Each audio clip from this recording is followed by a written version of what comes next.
It is Monday, November 13th, 2017. It is 8 p.m. Pacific Standard Time, and so you know what time it is. It's time for a little bit of coin metal. And, it's been a terribly interesting day. I haven't done as much as I would have liked to have done. You ever have one of those days where you had a whole bunch of things in mind, and for whatever reason, it just didn't happen? Yeah, we did not get our asses kicked at jiu-jitsu. I thought about going to the 6 a.m. class, that 6 a.m. open mat, and I was just like, that's just a little bit too early for me. You know, and plus I was up most of the night working, so it's kind of one of those things where you got to put a little bit of rest in so you can get the better sessions out of your body. I'm still kind of iffy, you know. It's like I have an injury, and so it's like it's one of those things where I can run, I can leap, I can do all that other shit, but the moment I bump this thing, man, it's like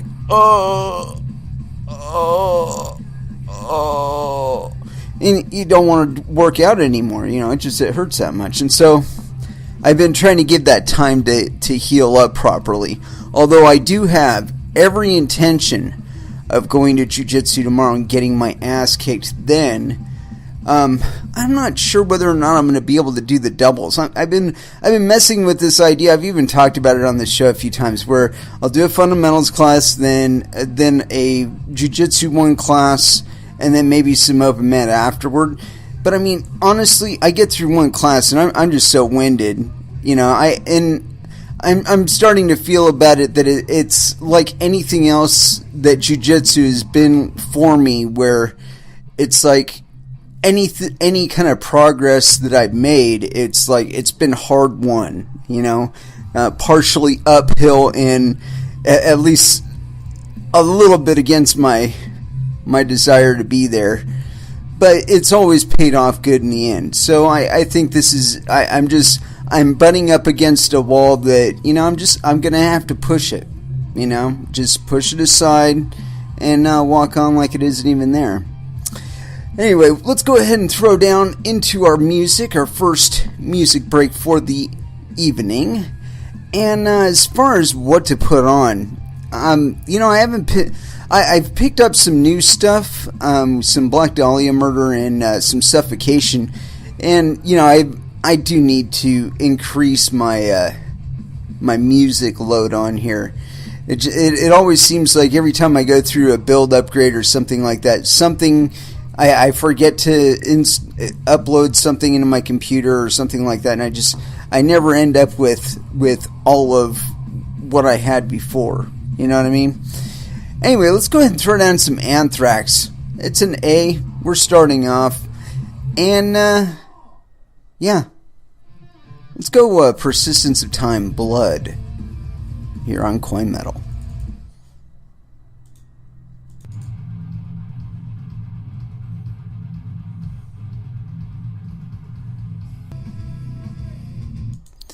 And that was Fear Factory with Digimortal.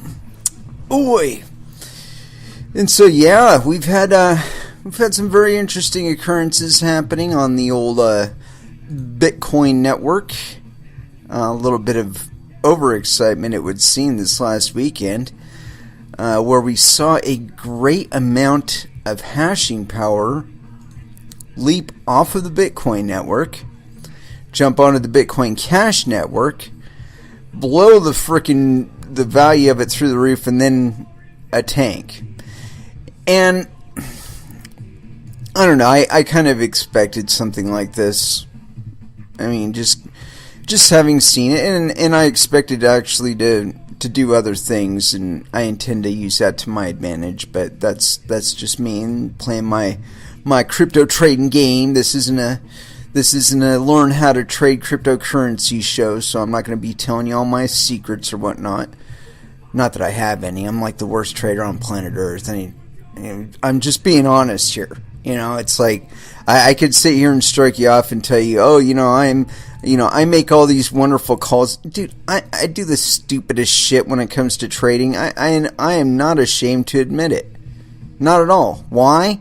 Because some of that stupid shit got me like 10x profit. So, You know, should I really whine about that? Should I whine about, you know, picking up 40% of my volume while Virtue's on decline? Should I whine about that? Should I feel bad about that? I don't think so. I don't think any other trader does. So, you know, that's just how that game is played. You know, somebody got to win, somebody got to lose. You know, somebody got to shake themselves and divest themselves of what they feel are underperforming investments and move their money elsewhere, move their volume elsewhere. And you know what? There are plenty of other games to be played at this time. So, you know, it's like you can only be so many places at once, you know. And I mean, I don't really consider my trading to be my primary source of income, but it has been a source of income. I mean, if it were my primary source of income, I'd probably take it a hell of a lot more seriously and not do the stupid shit that I do. But you know, that's what I say. You know, it's like, do not do this at home, folks. I mean, I'm just saying from my own experience, the kind of stuff that I've done. But it was not because of what I saw at the moment. I was acting out of what I could see happening in the future. And what's always been my problem has never been the radical fucking calls I make. Those have always been fucking dead on. Okay, my biggest problem is, and I think this is true for a lot of other traders too, is having faith in your position. You know, if you put in a buy or a sell order, and you know, it was like humming between your ears, like you looked at the chart and you saw the book and you're like, man, I really feel like this is going to happen in the near future. You know, and you can't necessarily put a finger on the exact time interval, but you've got an idea in mind for when you think that might happen. You know, you can look at the chart and like see an extension of it going forward. And, you know, it's like sometimes you just got to say fuck it and stick with those positions. And don't do this with shorts because you always get margin called doing that. But the point being is that when I see those things, I mean, I don't see like 100% of the action, but I can see like a meta movement to it. I'm like, you know, I gotta act on it a certain way, you know. And if I were trading for other people, or my game would be so much different. I mean, I'd be going more for, you know, dead set, it's gonna fucking happen on this day, this time interval, you know, this period, this is where I'm gonna trade, you know, this is where I'm gonna buy, this is where I'm gonna, you know, I'd be a lot more fastidious about it. But, you know, again, I'm like freeballing my shit, you know, and nonetheless, when I listen to some of the conventional markets and the kind of returns they're getting, I'm kicking the shit out of them. I don't get it. You know, I'm sensing there is that shift coming, though, that people are looking at our rates of returns with a lot more interest. And traditionally that will lead to higher spikes of volatility and lower dips. I mean, look at what we just faced this last weekend. One little market choice, you know, something that, you know, was probably better done over a longer period of time, happens, and everybody starts shifting around on the table. Now, I took a look at something just for my own edification, and it seems that the last time I checked CoinDance, anyway, there's still about 60% of the nodes out there, or the miners out there rather, flagging support for SegWit 2x. So you gotta wonder about that. You know, here we are, what, like, oh shit, that happened last week, wasn't it, where the announcement came out? You know what that was? If you do any investigation whatsoever, the whole thing was initiated from one Reddit thread. Guy wrote something on Reddit and posted it, or somebody posted it up on Reddit, and everybody on the planet jumped on it like it was fucking gospel. And all the media reporting, it all said, "This is the truth, Segwit 2X is off. The fork isn't gonna happen." That's fucking bullshit. This last weekend shows you how quickly those miners can change their fucking mind and what the resulting effects are on the network and the coin. So if they really didn't want to flag support for Segwit 2X, they wouldn't still be flagging intent to support Segwit 2X. They would have switched it off. It would have gone away by now. You know why there's this slow kind of dribble. They've lost about 20-something% over the last week or so. So again, we watched 50% of the hash rate jump from one chain to the other this last weekend, and yet we got about 60% of them out there still flagging intent to support Segwit 2X. What's the message being said here? It tells me that Segwit 2X is still in play. That all the fluff that you're seeing in Cointelegraph and it's all fluff. It's all hinged on one guy's post. I mean, it's got other people's names on it, but I mean, I don't know that they were actually signed it. Where's the piece of paper that they signed, and you know, where's the picture of that? There isn't one of those. Now, just because we haven't seen anybody saying that, it doesn't mean it didn't happen. So, you know, so like Jihan Wu, you're not seeing anybody. You know, we're not seeing Jihan Wu say, "Hey, I never signed that. That's a bunch of bullshit." So, I don't know. We don't know. No one knows. I mean, maybe somebody in the Chinese media has asked Jihan Wu this. He's answered it, and just because it was in Chinese, we don't know. I don't know.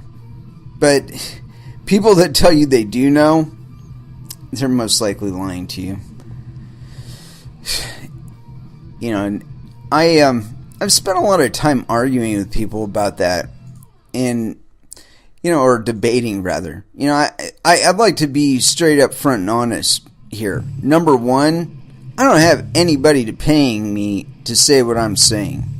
I'm saying what I'm saying because I've been around this space a while, and I've watched several attempts to kind of move control of Bitcoin into a more centralized realm than it is. You know, this isn't the first attempt, nor will it be the last. I mean, we're talking about the Vorpal blade of digital finance here, people. You know, this is some pretty heavy power that we're taking on, some heavy responsibility here, and I think that if this weekend shows anything, it shows that the power of this is still in the people's hands. That there really isn't some motherfucker on high guiding this ship. That no matter what some motherfucker on high does say, there's always going to be some element of it that's just a big old question mark, and it's a question of whether or not you're willing to recognize your level of power. And I think a lot of people are willing to divest themselves of it because they look at the level of responsibility that comes with it, and they're like, I don't want to be responsible for my money. I want to give the responsibility to a banker. You know what? If that's the case, then don't come into Bitcoin. Use something else. Use Federal Reserve notes. They already transact in those. You know, they've already got that shit covered. You know, why would you expect that Bitcoin should change just to satisfy you? I don't think that's really the right answer. I think that you need to change, or you need to not be in this space. You know, it's very, very simple.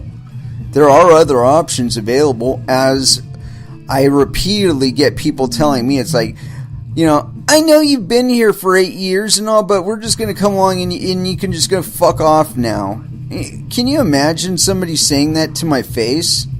I can't, because, as soon as they try to physically move me, I'm going to find out if my white belt with 4 stripes has been worth it.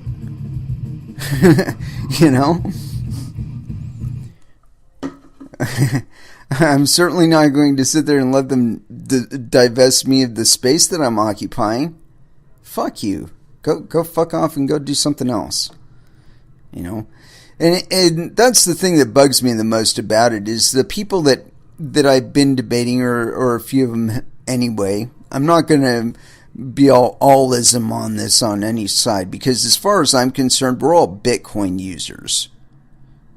Miners, they're Bitcoin users. They were the first Bitcoin users. Exchanges, they're Bitcoin users.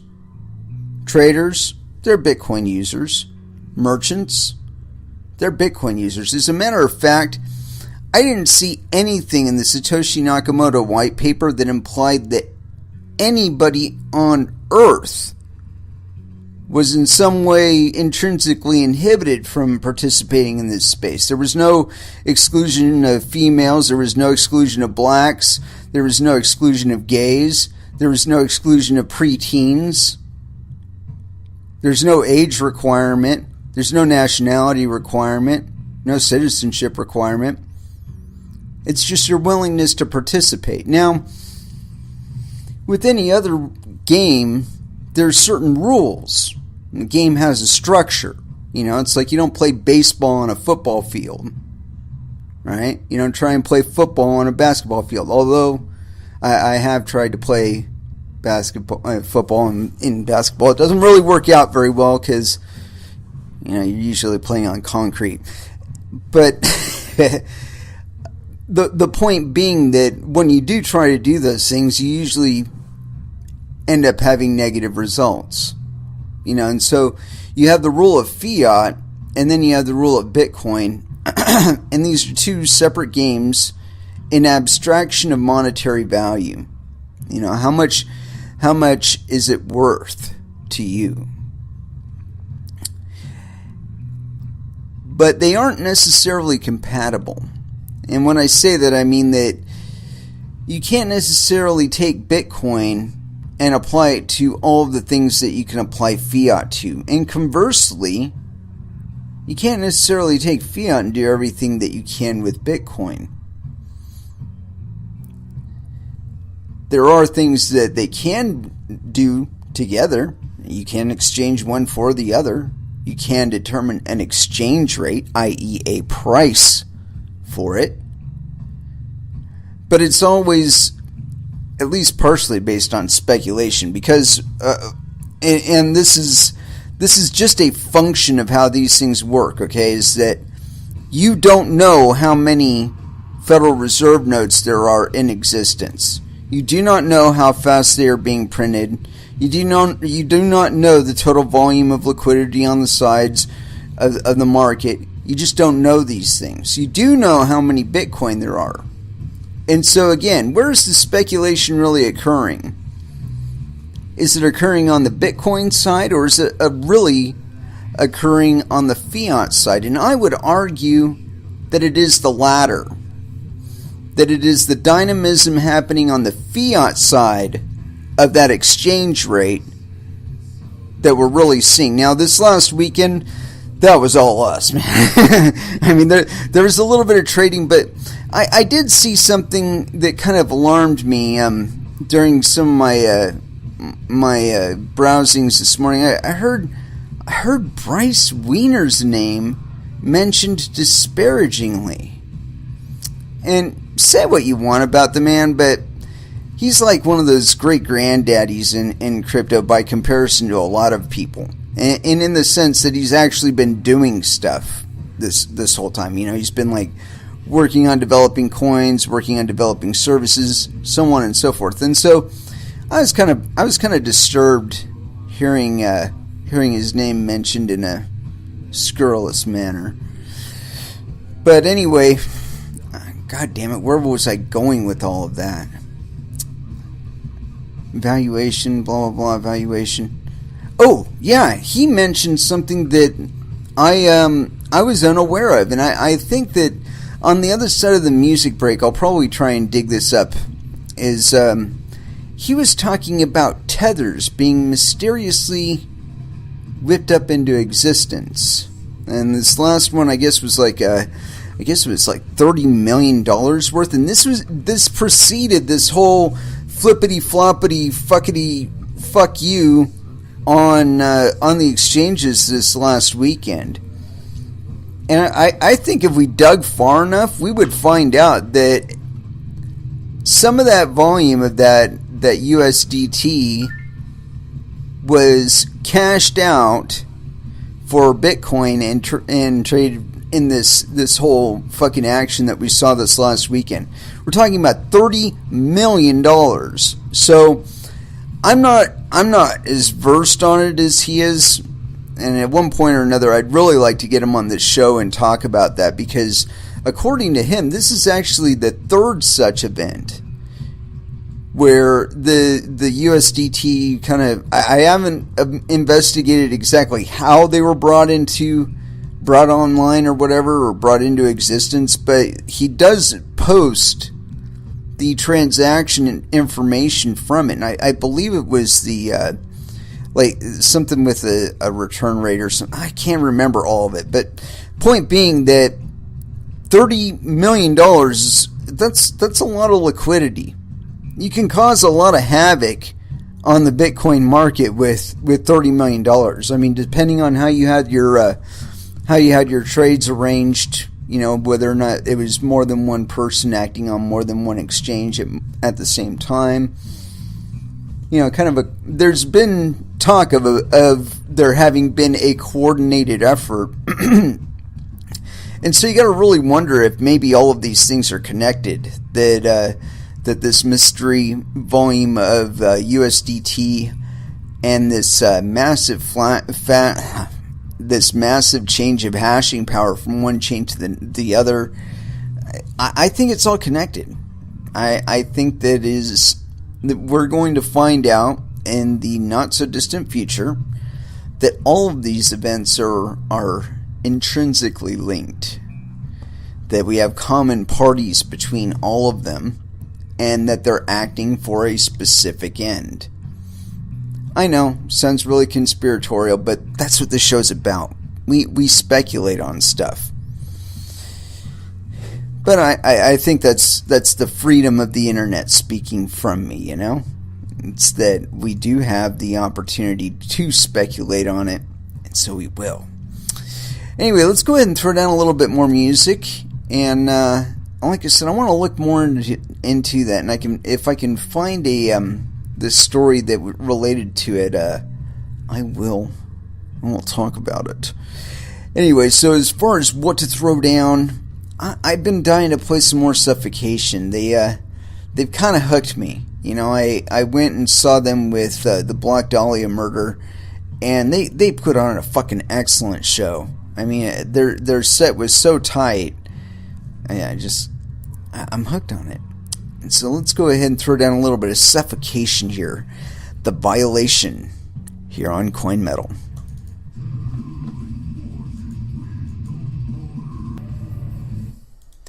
And that was The Last Sucker by Ministry. And so I spent a little time digging around to see what I could find about the thing that I was talking about, and I did find some information about this. I thought it was kind of interesting, considering the events of this last weekend and what this additional volume might have actually meant in reference to that, you know. But we'll figure it out. Anyway, here it goes, and this one is on newsbtc.com. Tether continues to issue new USDT at an alarming rate. This was authored 1 p.m. November 10th, 2017 by Mr. J.P. Buntix, clearly penis. And so here we go. Tether is one of the companies causing some drama in the cryptocurrency world right now. The company has issued around 50 million USDT this week alone. All of this money is used to push up prices of different cryptocurrencies on Bitfinex, by the look of things. It is evident that this is causing some problems for a lot of people. Whether or not these concerns are justified remains to be determined. This has been a pretty eventful week for Tether, to say the least. Earlier, the company issued another 20 million USDT tokens. All of this digital money needs to be backed by collateral in US dollars. Whether or not that is the case right now is perhaps the biggest mystery in all of cryptocurrency. There is another problem people need to take into account though. Last night, another 30 million USDT was added to the existing supply. USDT supply continues to increase quickly. It is unclear where this sudden demand is coming from. That is, assuming the demand is legitimate to begin with. There are some wild theories circulating on the internet right now. No one can deny that the USDT brought in circulation helps keep the Bitcoin price stable right now. Who controls this fund exactly is a different matter altogether. It is certainly possible this influx of new tokens is completely legitimate, although it is doubtful right now. Surprisingly, these new tokens do not seem to affect the trading volumes all that much. HitBTC is still the largest market, following by Poloniex and Bittrex. Very few other coins seem to make their way to Bitfinex right now. That is, assuming there is no secret order book containing information to explain this situation. There have always been some correlations between Tether and Bitfinex. Proving nefarious activity is difficult though, and should be considered speculation at this point. Overall, there is a reason to be concerned about the USDT supply right now. With so many new tokens being added in quick succession, things are not looking great. Then again, the company will hopefully have a decent explanation for this development. Right now, over 564 million USDT exist. A staggering amount to say the very least. Around 70% of those tokens are traded in daily volume right now. The demand seems genuine. Whether that is really the case or not remains to be determined. Yeah, that's pretty interesting, I would say, especially considering, again, that big old flip-flop that we had. I mean, who's to say that somebody isn't waving a magic wand, you know, maybe getting offered the money or being given the money against existing trades on other platforms or something. I don't know. But so imagine, if you will, though, that volume is imaginary. When we find out about that, how it's trickled down into the greater crypto economy, what's that going to mean for us? I mean, where's the $30 million going to come from? I mean, I wouldn't doubt that they've probably made their money back by now by shorting fucking Bitcoin against Bitcoin Cash this last weekend. But I don't know. It just that raises a lot of questions. I'll have to dig deeper into that. See if I can find anything else. As a matter of fact, let me reopen that tab. I do close tab. I like that. I like that option. And so let's see if this thing has any links on it. Because usually they have referential information that they link to in a story like this. Let's see, trading volume all that much. No. We could click on that one, but we're not going to. We may. I don't know. Depends on where the link leads. Let's try Tether. Let's open that one in a new tab. I loved tabbed browsing. It's hard to imagine the It's hard to imagine browsing without it. Well, here's an associated story. This gives us a little bit of background on exactly what Tether is. And so, and this one again is authored by Mr. J.P. Buntix, and it was authored in September 16th of 2017. So let's go ahead and give this one a whirl here. Tether will issue tokenized US dollars on the Ethereum blockchain. Let's see here. ETHFinex and Tether partner up. Moreover, it also means these new tokens can be exchanged on decentralized exchanges, especially companies such as Delta will see a lot of demand for the new tokenized US dollar. This should also eliminate delays when using banks or other financial institutions to obtain digital US dollars. It is a very interesting decision by both ETHFinex and Tether. That much is certain. For now, it appears these new tokens will also be known as USDT, albeit that may still change. The number of, let's see, ETHFinex project lead Will Harborn states, the number of tokens and assets being tokenized on top of the Ethereum platform is growing rapidly, with many providing disruptive to traditional business models. By enabling all ERC20 compatible applications and protocols to integrate tokenized USD, we expect to see enhanced efficiency and further stability on the Ethereum network. The bigger question, though, is how this venture will play out. Tether has become a big name in the world of tokenized currency already. However, they also face a bit of scrutiny due to the number of tokens created out of the blue not too long ago. It is not surprising to see them collaborate with ETHFinex either. It is a sister project of the Bitfinex team, who also work Tether and USDT. An interesting future awaits, assuming the Ethereum network can keep up with these new transactions. Moreover, we can only hope Tether provides proper balance sheets once this new tokenized currency is issued. And you know what? I'm going to look up the Tether ICO information, because usually there's some sort of disclosure with regard to their issuance model, and that is going to be very instructive as to what we're concerned with right now. Because if it's anything like Bancor, we're like completely fucked. The goddamn GRPFU has already started. I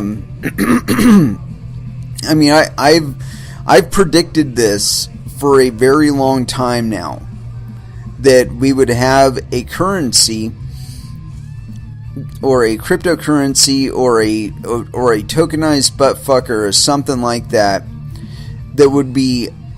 it would escape the cryptosphere and be traded as something else.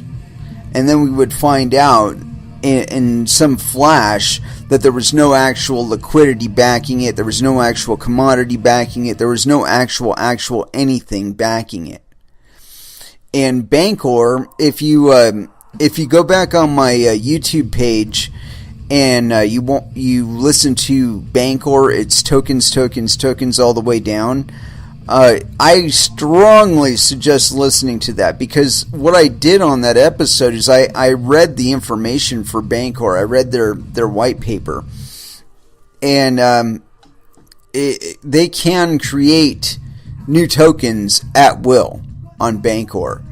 And I'm worried that Tether is pretty much like that, and that these guys are just waving the magic wand behind the scenes and just whipping up a bunch of new tokens. And, you know, what that could mean for us. Let's look at the... Oh, they do. They have a white paper. Oh, my goodness. Ooh. It's only 20 pages too. We can definitely digest this in the time remaining. Absolutely. See, I've already said you cannot do this. Paycoin already proved you cannot combine fiat currencies with cryptocurrencies. You can issue cryptocurrencies as your national medium, but you cannot combine a fiat currency and a cryptocurrency. One of them is arbitrarily created, the other is deterministically created. In the case of these tokens, ERC20 tokens, if my understanding of them is correct, both can be created arbitrarily and traded for cryptocurrencies. This is a factor in the fucking GR I am telling you. If you doubt it, look up the hashtag GR I guarantee you, I probably actually linked it to this already. I've hashtagged a lot of stuff for as linked up to GR and like I said, if you look it up on Twitter, the hashtag GRBUFU, you'll find it. Anyway, yeah, we're gonna eat this thing tonight. We are definitely going to do that. But it is 20 pages. And so we are going to do a sharp music break prior to, so I can properly hydrate. I don't want to be drinking water and shit while I'm trying to plow through this thing. So, let's go ahead, and we played a lot of the standard stuff tonight already. So, I don't think we played any body count though.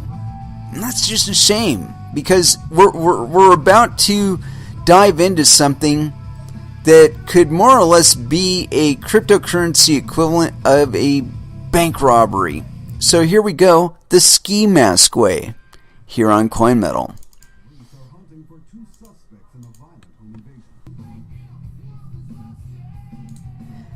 And that was just a little bit of prong, beg to differ. And before that, we had a little bit of sixth there, summer rain. That was my intended cutoff point, but I was busy doing social media shit. So, you know, I'm one person.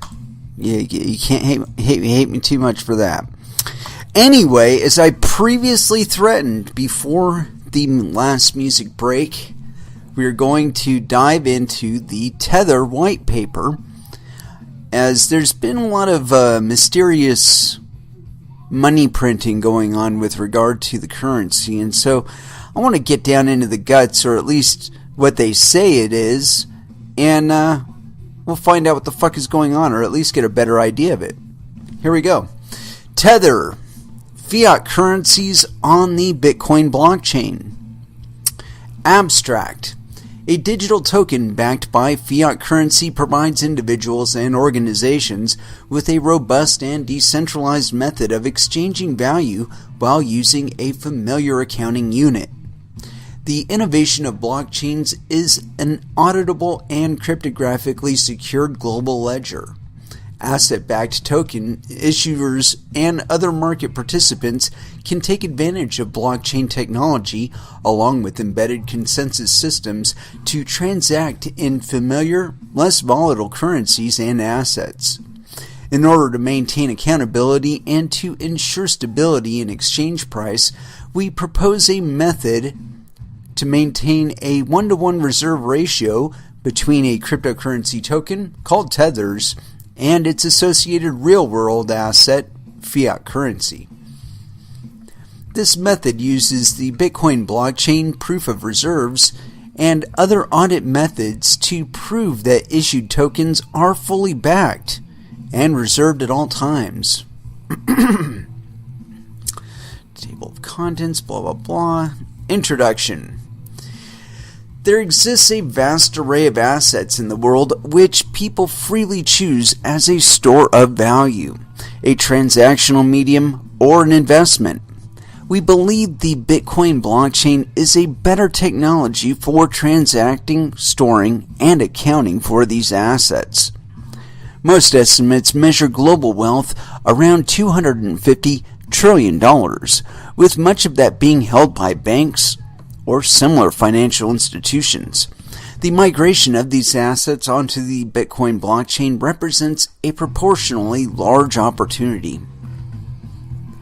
Bitcoin was created as a, quote, electronic payment system based on cryptographic proof instead of trust, allowing any two willing parties to transact directly with each other without the need for a trusted third party.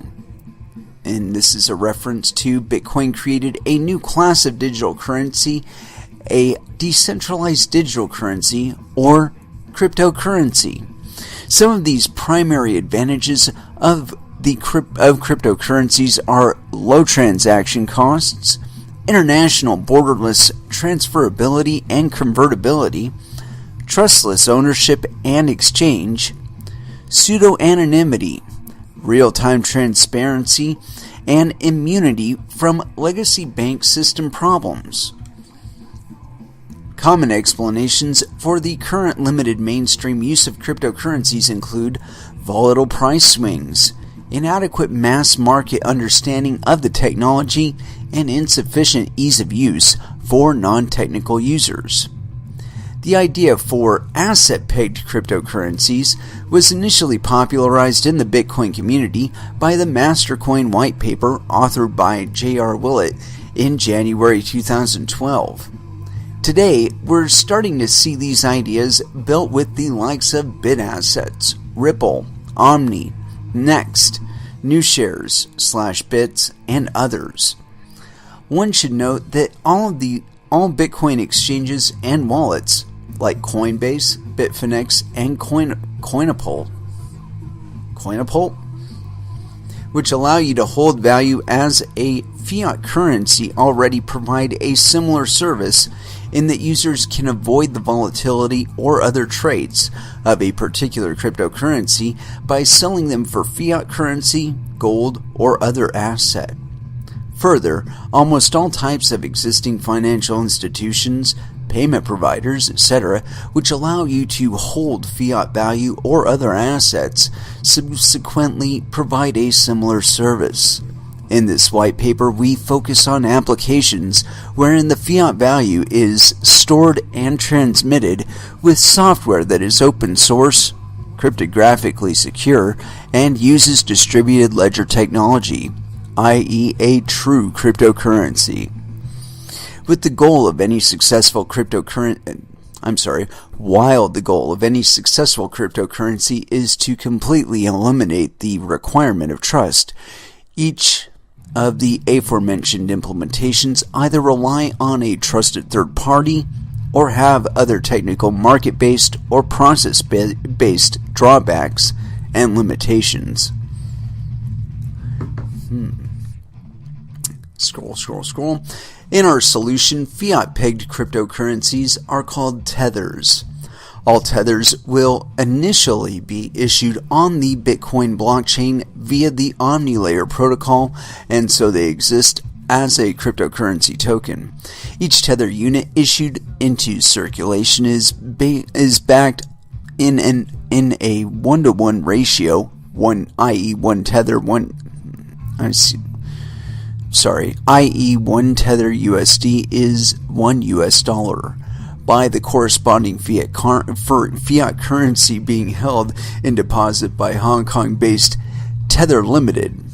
Tethers may be redeemable, exchangeable for the underlying fiat currency pursuant to Tether's limited terms of service, or, if the holder prefers, the equivalent spot value in Bitcoin. Once a tether has been issued, it can be transferred, stored, spent, etc., just like Bitcoins or any other cryptocurrency. The fiat currency on reserve has gained the properties of a cryptocurrency, and its price is permanently tethered to the price of the fiat currency.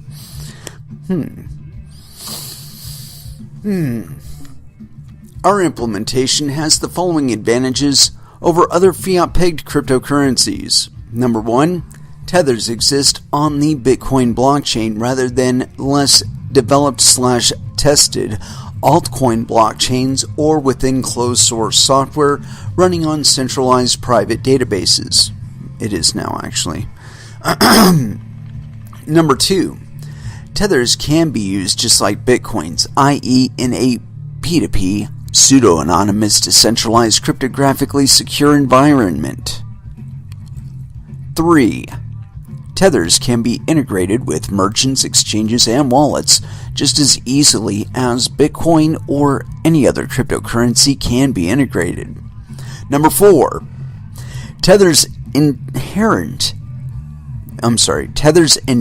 the properties of the Omni Layer protocol, which include a decentralized exchange, browser-based open-source wallet encryption, Bitcoin-based transparency, accountability, multi-party security, and reporting functions. Number 5, Tether Limited employs a simple but effective approach for conducting proof of reserves, which significantly reduces our counterparty risk as the custodian of the reserve assets. Number 6, Tether issuance or redemption will not face any pricing or liquidity constraints. Users can buy or sell as many tethers as they want, quickly, with very low fees.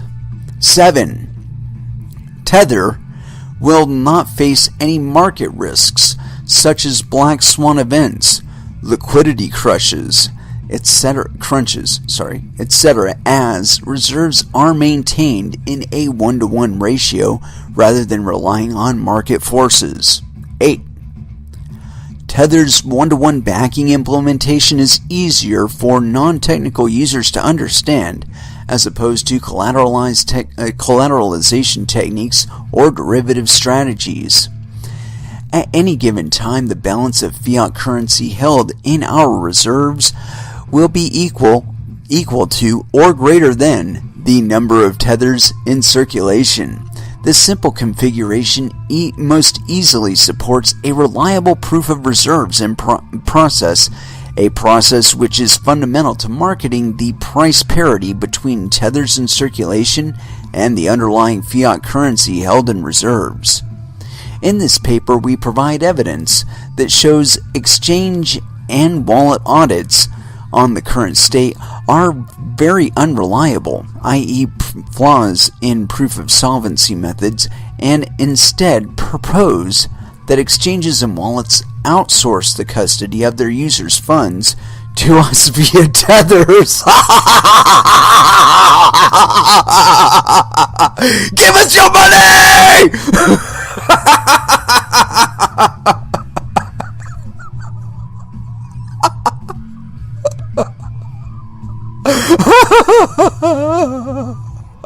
Sorry, that's just too funny.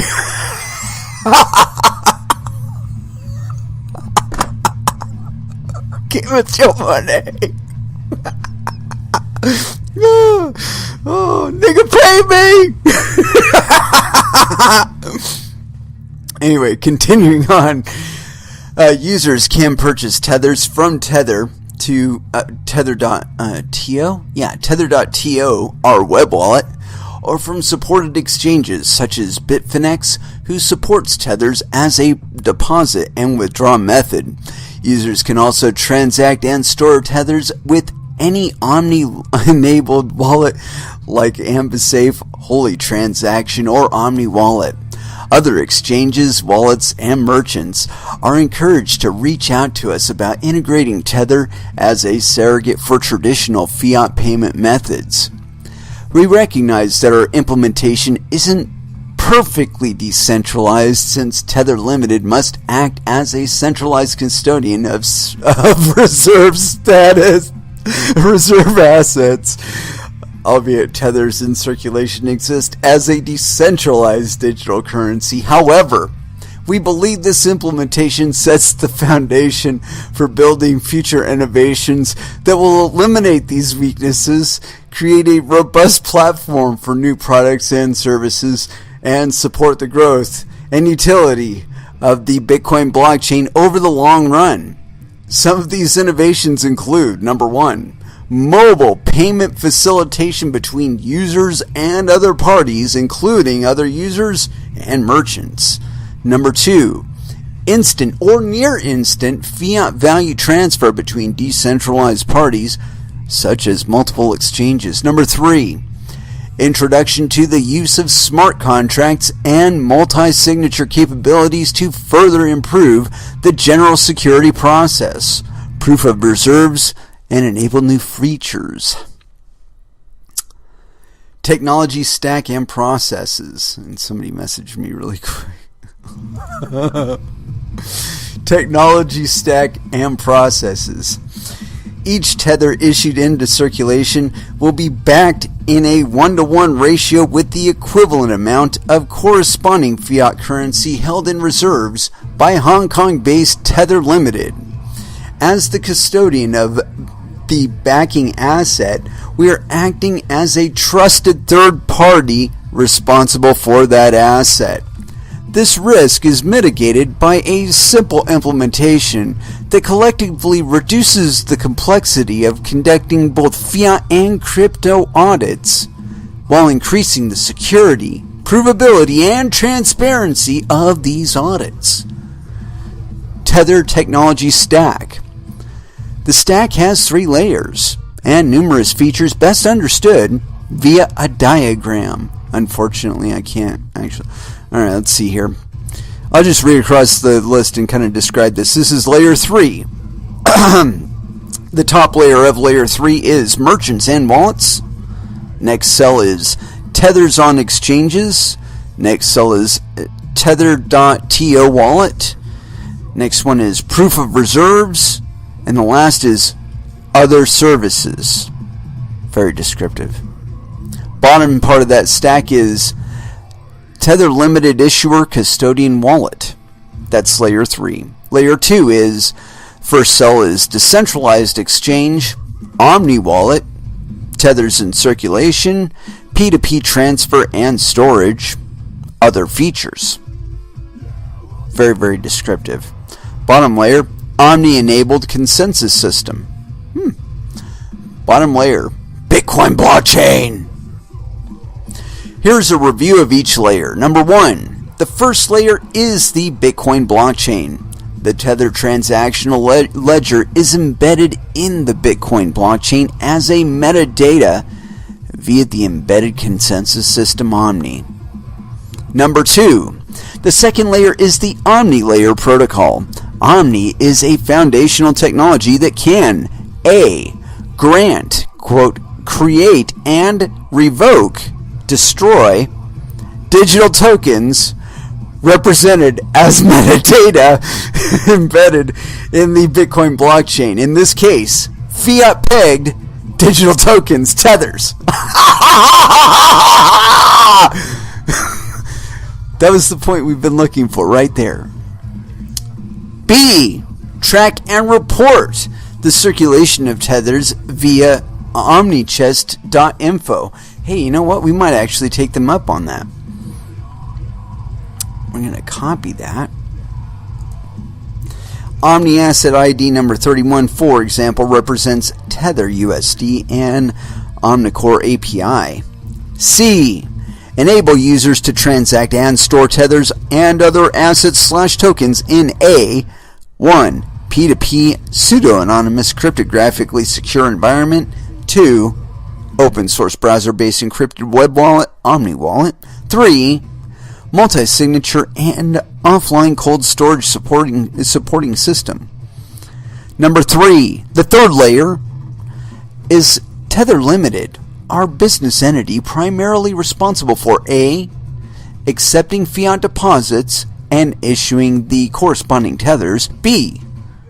sending fiat withdrawals and revoking the corresponding tethers. C. custody of fiat reserves that back all tethers in circulation, which also include Ether right now. D. publicly reporting proof of reserves and other audit results. E. initiating and managing integrations with existing Bitcoin/blockchain wallets, exchanges, and merchants. F. operating tether.to, a web wallet which allows users to send, receive, store, and convert tethers conveniently. flow of funds process. There are 5 steps in the life cycle of a tether, best understood via a diagram. Well, they're all labeled, so I'll just read them off. Number 1, fiat in. Fiat reserves held by Tether Limited. Number 2, tethers issued. And then there's like a sub-hop here. Tether user, tethers sent to number 3, tether user, tethers sent to a midpoint tether user. Number 4, tethers redeemed. And then number 5, fiat reserves held by Tether Limited, fiat out. That's very easy to understand. Number 1, user deposits fiat currency into Tether Limited's bank account. Give me your money! Step 2, Tether Limited generates and credits the user's Tether account. Tethers enter circulation. Amount of fiat currency deposited by user equals amount of tethers issued to user, i.e., 10k USD deposited equals 10k Tether USD issued. You know what, dude? This sounds exactly like fucking Ripple. Exactly like fucking Ripple. If you took the fucking names off of it and you put Ripple instead of Tether, this is exactly how fucking Ripple works. Continuing on. Step 3. Users transact with tethers. The user can transfer, exchange, and store tethers via a peer-to-peer open source, pseudo-anonymous Bitcoin-based platform. Step 4. The user deposits tethers with Tether Limited for redemption into fiat currency. Step 5. Tether Limited destroys the tethers and sends fiat currency to the user's bank account. Users can obtain tethers outside of the aforementioned process via an exchange or another individual. Once a tether enters circulation, it can be traded freely between any business or individual. For example, users can purchase tethers from Bitfinex, with more exchanges to follow soon. The main concept to be conveyed by the flow of funds diagram is that Tether Limited is the only party who can issue tethers into circulation, create them, or take them out of circulation, destroy them.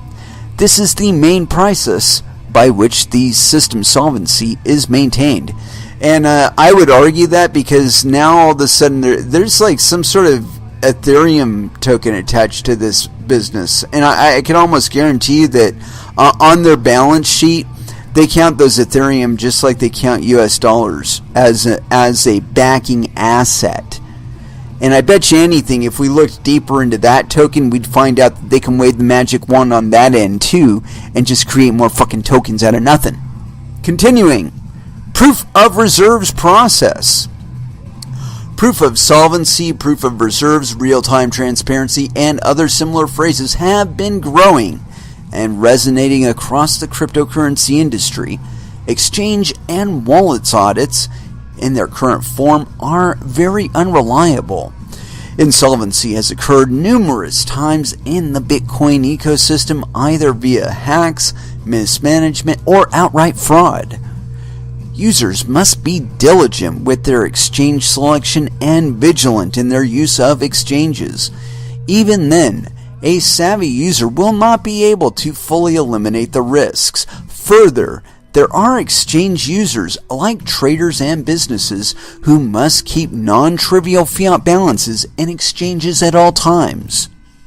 In financial language, this is known as the, quote, counterparty risk of storing value with a third party.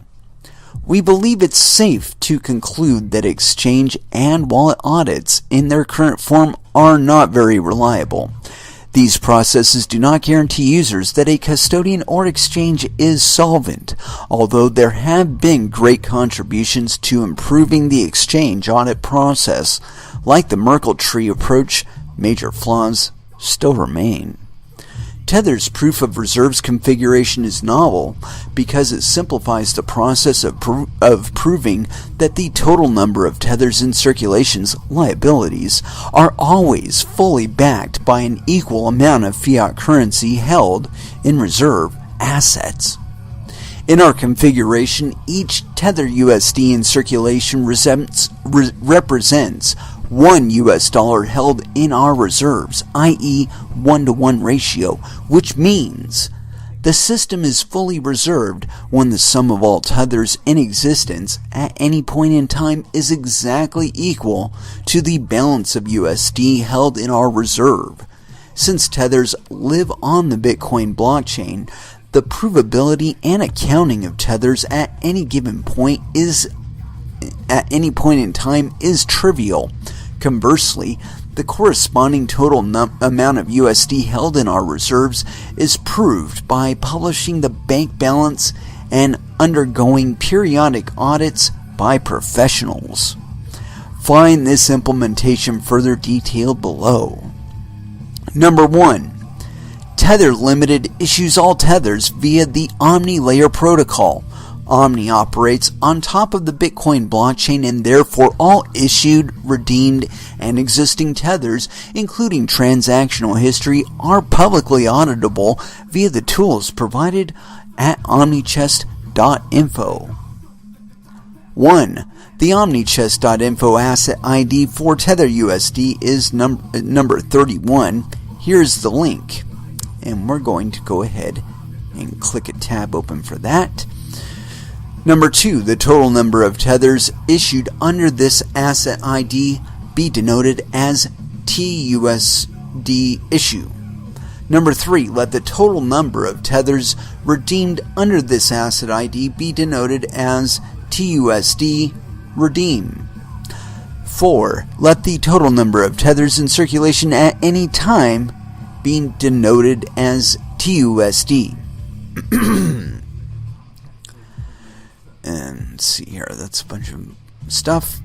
Tether Limited has a bank account which will receive and send fiat currency to users who pay/redeem tethers directly with us. Number 1, let the total amount of deposited into this account be denoted as DUSD depot. Let the total amount withdrawn from this account be denoted as DUSD withed. Number 3, let the dollar balance of this bank account be denoted as DUSD. DUSD equals US depot minus DUSD withdrawal. Each tether issued will be backed by the equivalent amount of currency unit. 1 tether USD equals $1. By combining the above crypto and fiat accounting processes, we conclude that the solvency equation for the tether system number 1. The solvency equation is simply TUSD equals DUSD. Every tether issue or redeemed as publicly recorded by the Bitcoin blockchain will correspond to a deposit or withdrawal of funds from the bank account. 3. The provability of TUSD relies on the Bitcoin blockchain as discussed previously. Number 4. The provability of DUSD will rely on several processes. 1. We publish the bank account balance on our website's transparency page. Number 2. Professional auditors will regularly verify, sign, and publish our underlying bank balance and financial transfer statement. Wonder where that is. Users will be able to view this information from our transparency page, which will look like Tether transparency page. TUSD, total property tokens for asset number 31 at omnichest.info, blah, blah, blah, blah, blah. For clarity, we'd like to acknowledge that the Tether system is different than the Tether to web wallet in terms of proof of reserves. In this paper, we mostly focus on proof of reserves for the Tether system, i.e., all tethers in circulation at any point in time. The Tether.to wallet is a consumer-facing web wallet operating on closed source code and centralized servers. Conducting a proof of reserves for this wallet is fundamentally different than what we've outlined for the Tether system. Bait and switch. We're planning the deployment of a POR-based transparency solution for the Tether.to wallet. We believe it will be the most advanced proof of reserve system in existence today. It overcomes almost all of the challenges outlined in the appendix on this topic. Mind you, users can always secure tethers through managing the private keys themselves or through Omni Wallet. Implementation weaknesses. We understand that our implementation doesn't immediately create a fully trustless cryptocurrency system, mainly because users must trust Tether Limited and our corresponding legacy banking institution to be the custodian of reserve assets. However, almost all exchanges and wallets, assuming they hold USD/fiat, are subject to the same weaknesses. Users of these services are already subject to these risks. Here is a summary of the weaknesses in our approach. Number 1, we could go bankrupt. Number 2, our bank could go insolvent. Where's your money? Number 3, our bank could freeze or confiscate our funds. They got your money! Number 4, we could abscond with the reserve funds.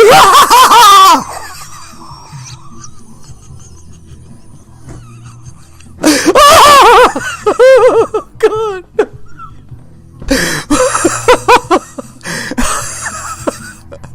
Oh, God.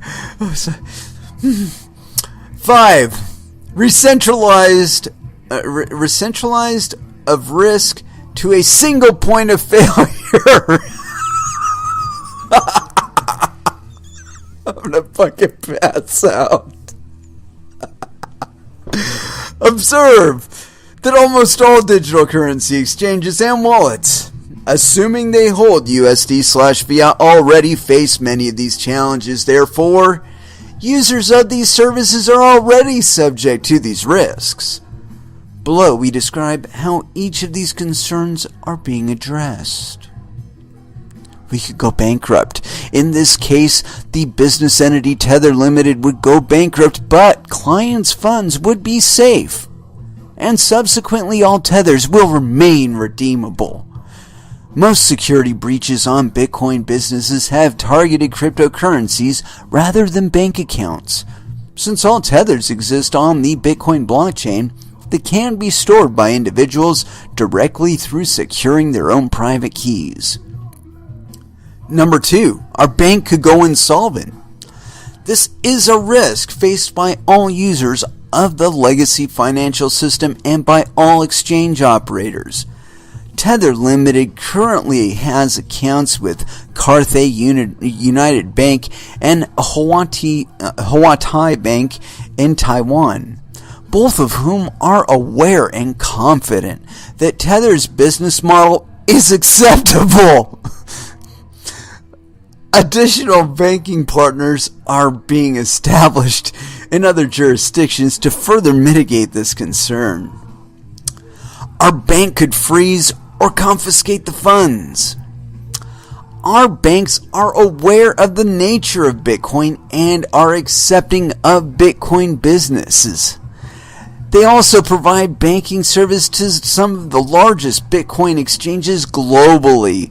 The KYC/AML processes we follow are also used by the other digital currency exchanges they currently bank. They have assured us we are fully in compliance. We could abscond with all the reserve assets. The corporate charter is public, as well as the business owner's names, locations, and reputations. Ownership of the account is legally bound to the corporate charter. Any transfers in or out of the bank account will have the associated traces and are bound by rigid internal policies. Recentralization of risk to a single point of failure. We have some ideas on how to overcome this, and we'll be sharing them in upcoming blog and product updates. There are many ways to tackle this problem. For now, this initial implementation gets us on the right track to realize these innovations in following versions. By leveraging the platforms we have chosen, we have reduced the centralization risk to one singular responsibility: the creation and redemption of tokens.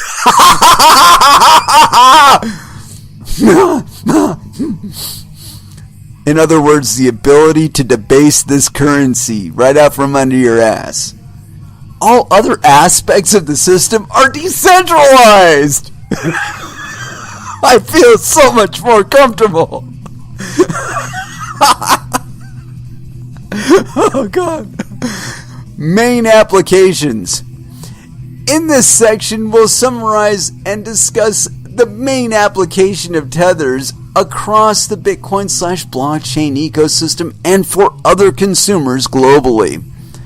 We break up the beneficiaries into 3 user groups: exchanges, individuals, and merchants. The main benefits applicable to all groups: number 1, properties of Bitcoin bestowed upon other asset classes. Number 2, less volatile. Familiar unit of account. Number 3, world's assets migrate to the Bitcoin blockchain.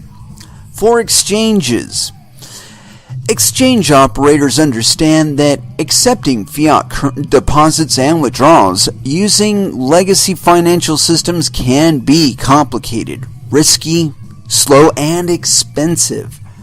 Some of these issues include: number 1, identifying the right payment providers for your exchange, irreversible transactions, fraud protection, lowest fees, etc. Number 2, integrating the platform with banks who have no APIs.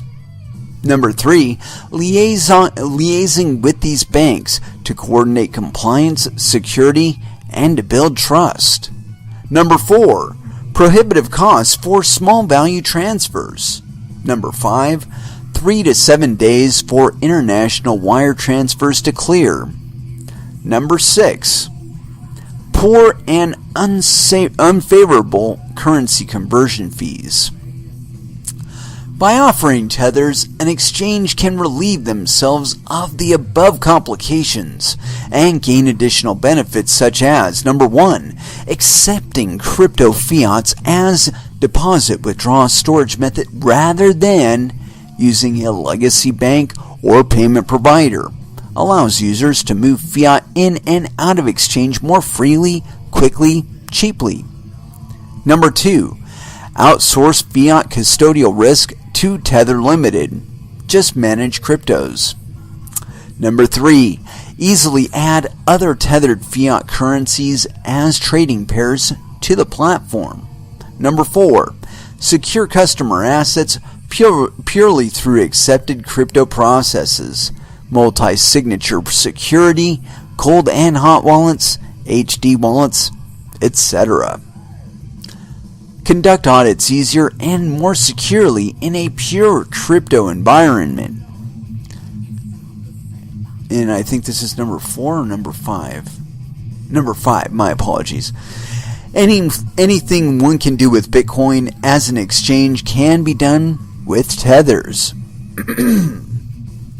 Exchange users know how risky it can be to hold fiat currencies on an exchange. With the growing number of insolvency events, it can be quite dangerous.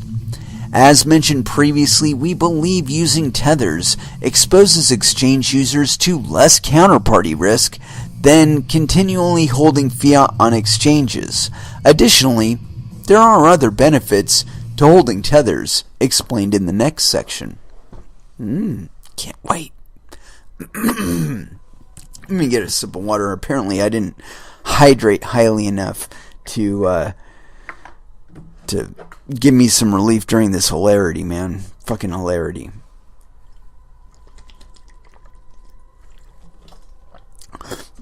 I swear, if you understand anything about cryptocurrencies, this reads like comedy, man. Fucking comedy. For individuals,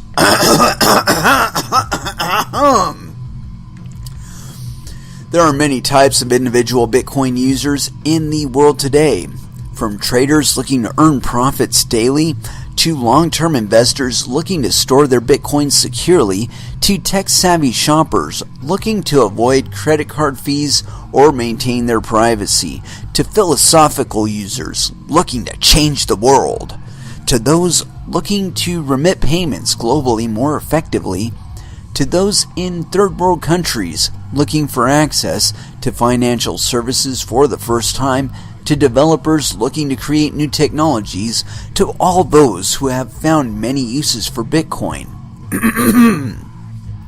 For each of these individuals, we believe tethers are useful in similar ways, like: number 1, transact in USD/fiat value pseudo-anonymously without any middlemen/intermediaries except us.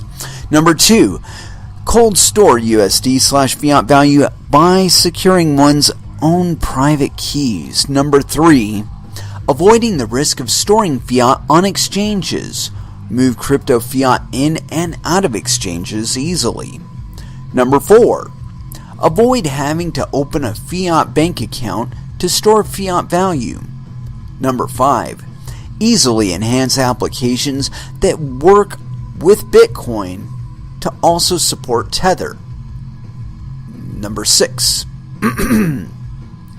anything one can do with Bitcoin as an individual, one can also do with Tether.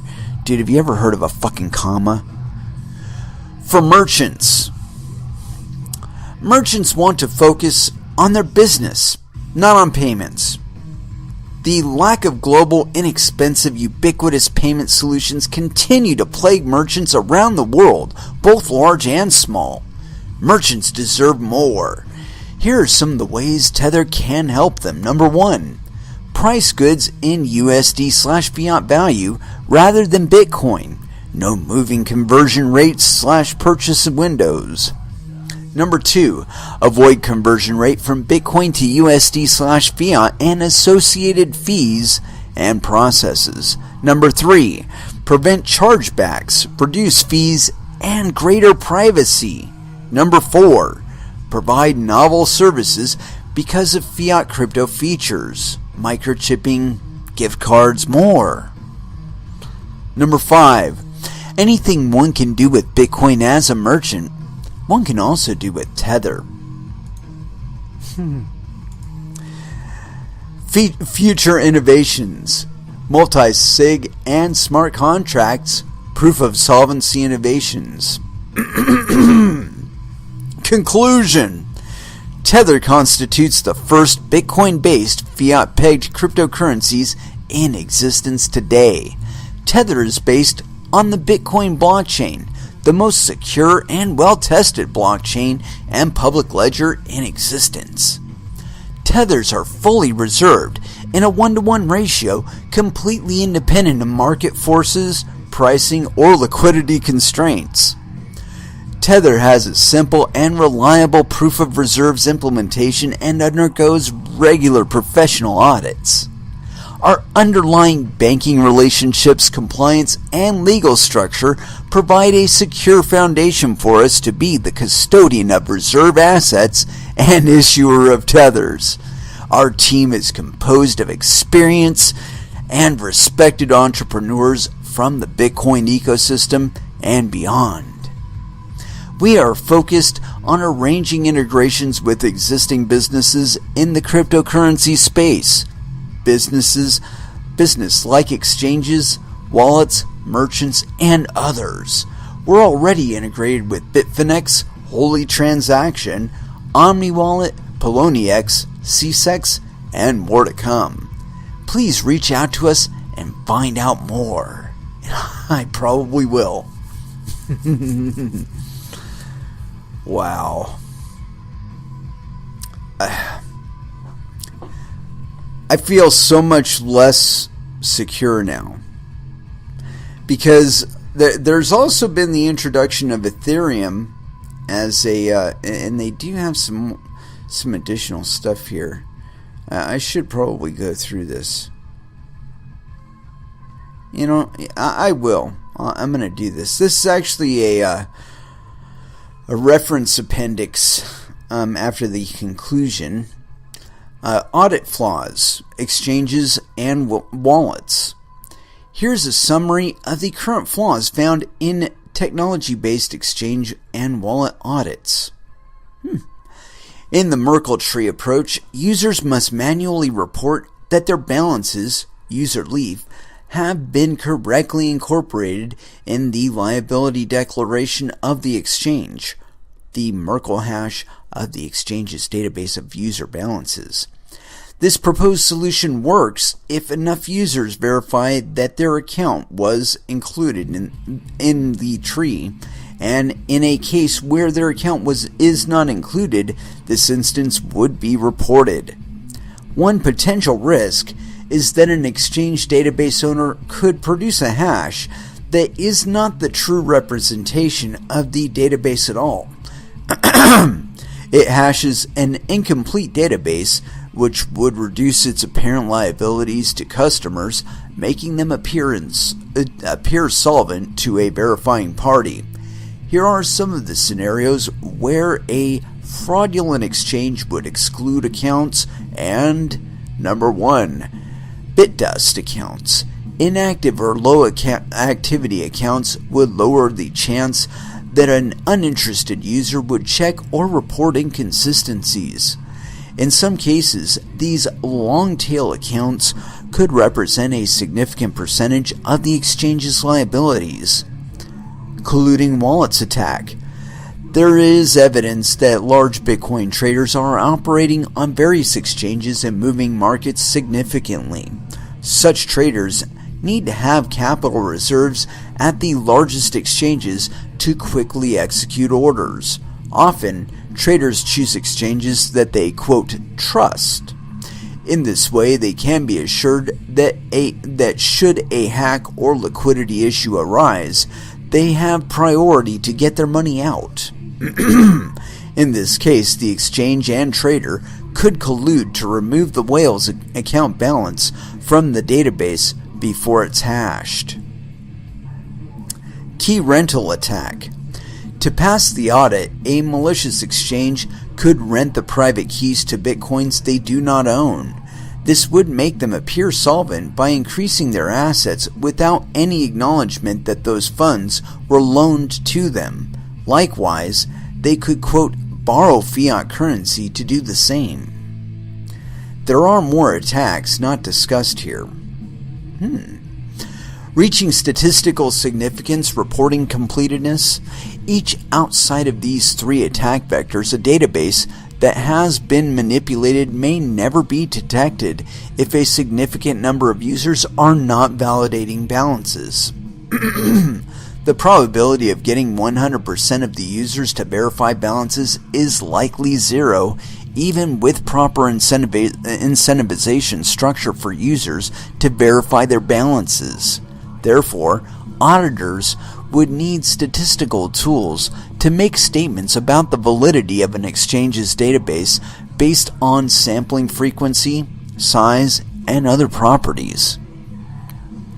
Currently, users have no way to receive compensation by legal means in case something goes wrong with the exchange. For example, when Mt. Gox closed operations, many users might not have independently recorded their account balances, print screens, sign messages to themselves, etc., in a way that could conclusively prove to law enforcement that this exchange's IOU actually existed.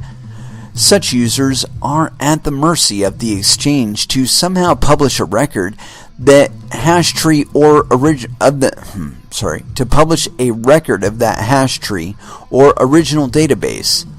The proposed structure in which these audits would be performed still contains some subtle but important flaws. In particular, the reporting data hash tree on the institution's website gives no guarantee at all to users, as a malicious exchange could publish different states/balances to different groups of users or retroactively change the state. Thus, it is fundamental to publish this data through a secure broadcast channel, ergo the Bitcoin blockchain.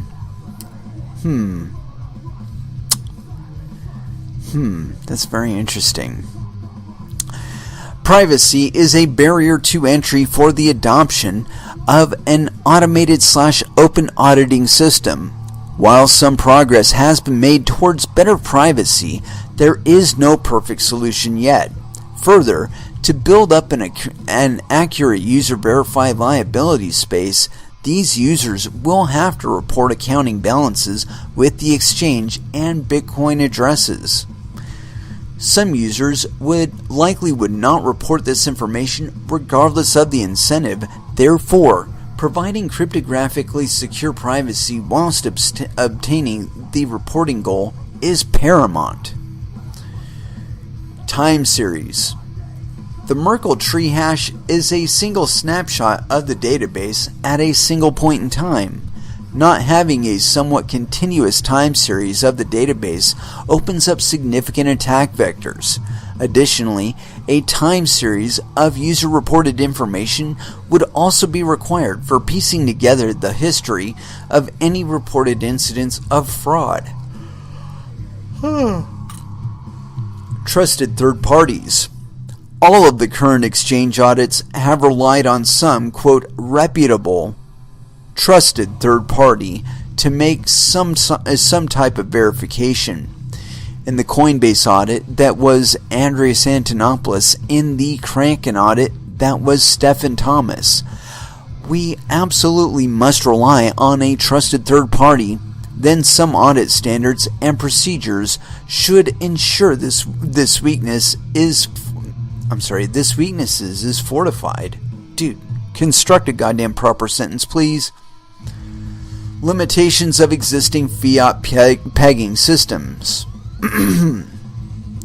Here's a list of some of the common drawbacks and limitations of existing fiat pegging systems. Number 1. The systems are based on closed source software running on private centralized databases, fundamentally no different than PayPal or any other existing mass market retail / institutional asset trading / transfer / storage system. Number 2.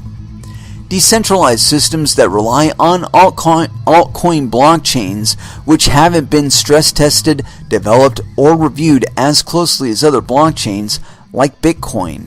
Number 3. Pegging processes that rely on hedging derivative meta-assets, efficiently market theory, or collateralization of the underlying asset, wherein liquidity, transferability, security, and other issues can exist. Let's see, the 4. Lack of transparency in audits for the custodian, either crypto, fiat, or relating to their own internal ledgers, same as closed source and centralized databases. 5. Reliance on legacy banking systems and trusted third parties, bank account owners, as a transfer and settlement mechanism for reserve assets. Market risk examples.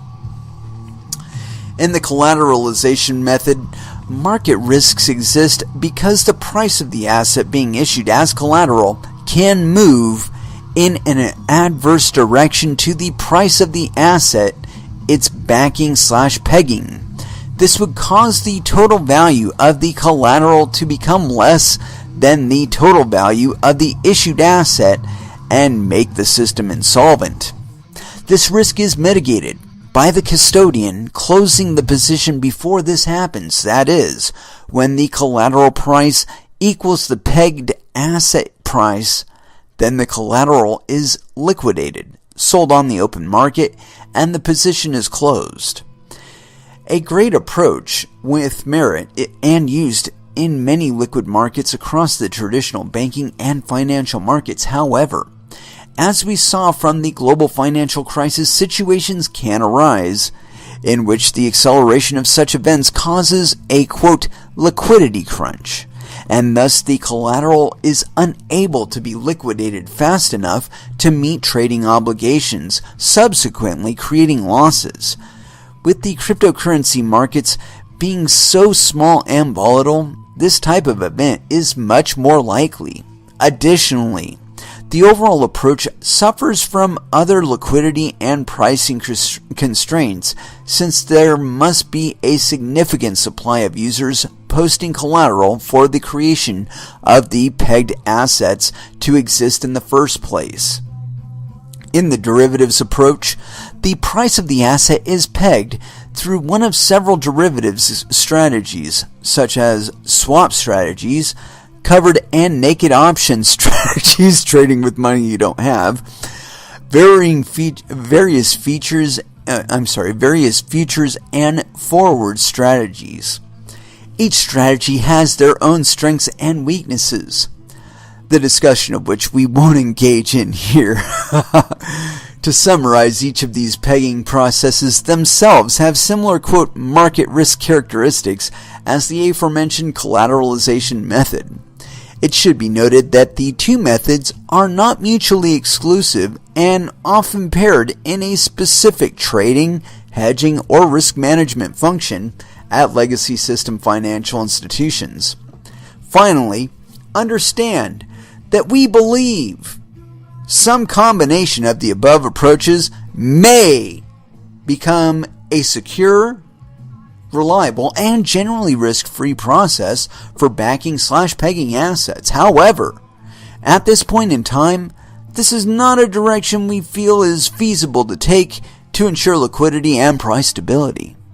Further, we believe that a reserve-based approach will always be in existence and complement these other approaches as the entire industry grows. As advances in technology continue, we will evaluate and incorporate any benefits available while maintaining the guarantee of 100% redeemability. Legal and compliance. Tether Limited is a limited company incorporated pursuant to the Hong Kong Companies Ordinance.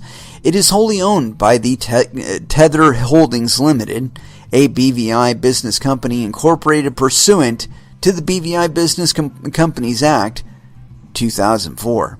Tether is registered as a money services business with the Financial Crimes Enforcement Network of the U.S. Department of the Treasury, MSB registration number. Well, we're going to investigate that one too, so we can check the status. MSB registration number 31000058542968. Tether is establishing a relationship with a U.S. financial institution for purposes of better servicing Tether users in the United States. Tether is concluding a principal agency agreement with RenRenB Limited. RenRenB is licensed as a money services operator by the Hong Kong Customs and Excise Department, license number 13-09-01265. Pursuant to the agreement, RenRenB will provide anti-money laundering compliance work and customer due diligence procedures as agent for Tether as principal. Through these and other measures, Tether is undertaking customer due diligence, record keeping, and reporting procedures consistent with U.S. law and with the Hong Kong Anti-Money Laundering and Counter-Terrorist Financing Financial Institutions Ordinance. Tether Limited currently has accounts with Cathay Bank and Hoa Thai Bank in Thailand, both of whom are aware and confident that Tether's business model is acceptable. These banks are satisfied with our processes and also satisfied that our business operates in accordance with Taiwan offshore banking regulations. They're not even onshore. Oh, God. Oh. As all of the banks had been requested to check this with their own legal compliance and head office before opening accounts, also at our own request. It was our goal from the beginning to have a compliant operation and to provide the maximum level of comfort to our banking partners here. In addition, these banks have and are working with other Bitcoin-based businesses. Oh, my God. My God, man, it's full of stars.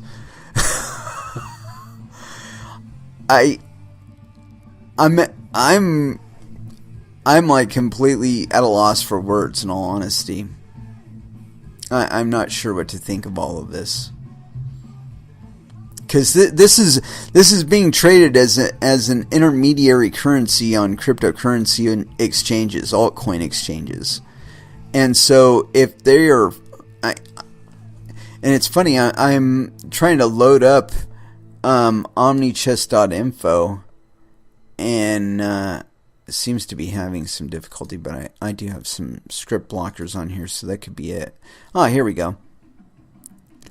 And it's Omni Export on it. Anyway, yeah, I'm kind of concerned because there's been a recent uptick in the amount of these things being created. I just read you an article previous to this right here. Tether continues to issue new USDT at an alarming rate. That doesn't bode well. I mean, in my mind anyway, because as we've noted in their own paper, they have sole discretion over how many of these fucking things they create. So, and when you wade down through it, there doesn't seem to be a real guarantee that these people have the backing in US dollars that they claim to have. I mean, are we to believe that 50 million of these Tether were bought over this last week, and they 50 million in US dollars came in and bought 50 million worth of USDT Tethers and just created these things? I gotta wonder, and especially with the timing, okay? You have to think about it in terms of what would they have been able to do with these USDT. They would have been able to trade them for Bitcoin Cash.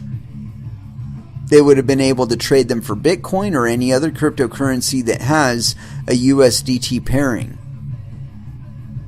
And I bet if anybody did some real due diligence, I bet if they dug, they would find out that any cryptocurrency that has been paired with USDT has seen a bit of a spike in its in its value, or at least a lot of fuckery on it. That it's seeing a lot of dynamism, a lot of up and down. Because I don't have any confidence that these tethers actually exist. That's just, that they have a USD pairing. And there was another little clue to this, is that that white paper also left the possibility open on all of its definitions for them to import other articles on their commodity on their asset sheet. That they could count other commodities on their asset sheet and back them with USDTs.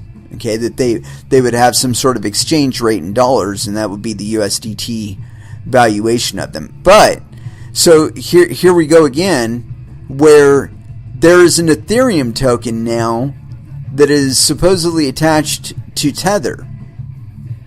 So, and if it's anything like Bancor, they can whip those things up out of fucking nothing. The CEO or whoever has discretion over that, they wave the magic wand. They say, you know what, we need some more fucking tokens. And there's more tokens. And I'm going to look into that, but I'm going to throw down some music because I'm feeling a little bit parched, and that was a little bit long-winded. But I smell fuckery, and if you have any real long-term positions, like that you're looking at them and you're planning them to be like month-long positions, you might consider taking your funds off the exchange at whatever cryptocurrency you actually trade in. And I could be wrong. I don't mean to like panic anybody or anything, but it just smells. It just fucking smells to me. You know, that they suddenly see these huge volume trades or creation of USDTs, and you know, given what I just read on there, it's just as likely that they did wave a magic wand and they just created a bunch of fucking USDTs that they don't actually have dollars to pair against in any of their accounts. And I mean, I don't know this. It's just it's something that stinks. Like I said, I've been predicting the GR Bufu for a long time, and this would allow it. Okay, and now you want to throw in atomic swaps? Holy shit. You could be talking about debasing currencies on their blockchains. I mean, that's, I don't know. I have to consider that the complexity and depth of that one too, because I gotta wonder. Anyway, let's go ahead and throw down some music. I want to throw in some old school Sepultura, and this is the one song that I know I can guarantee that most people will like. I like it, and so here it is. Roots, Bloody Roots, here on Coin Metal.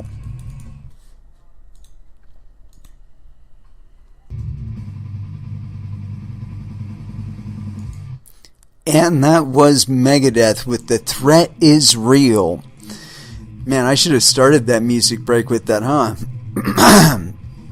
And I kind of found a little bit of confirmation of the threat being real. Let's see if there it is. I got this tab open here, and we've got one quick one. I think we can fit this in. It says it's a 3-minute read. This is on what is it? blog.ethfinex.com, and this is by Casper Rasmussen, written September 11th. No shit. 3-minute read. Here we go. Announcing the ERC20 Tether. Tether and Ethfinex collaborate on the development of the ERC20 Tethers. Tether.to is working tirelessly to disrupt the legacy financial system through a more modern approach to money. As the first blockchain-enabled platform to facilitate the use of fiat currencies in a digital manner, Tether has made headway by giving customers the ability to transact with traditional currencies across the blockchain without the inherent volatility and complexity typically associated with a digital currency. Following the widespread success of their Bitcoin-based USDT Ether, or Tether issued via the Omni-layer protocol, Tether have now collaborated with Ethfinex on the development of the first Ethereum-based Tether compatible with the ERC20 standard. The ERC20 Tether allows for tokenized USD to be exchanged on the Ethereum network, enabling interoperability with Ethereum-based protocols and dApps, whilst allowing users to transact with fiat currencies across the Ethereum network. Wonder how much drugs I can buy there. By introducing fiat tokens, digital cash, to the Bitcoin and Ethereum blockchains, Tether makes a significant contribution to a more connected ecosystem by adding digital currency benefits such as instant global transactions to traditional currency and traditional currency benefits in the form of price stability to digital currency. Ethfinex are proud to have collaborated on the development of the ERC20 Tethers.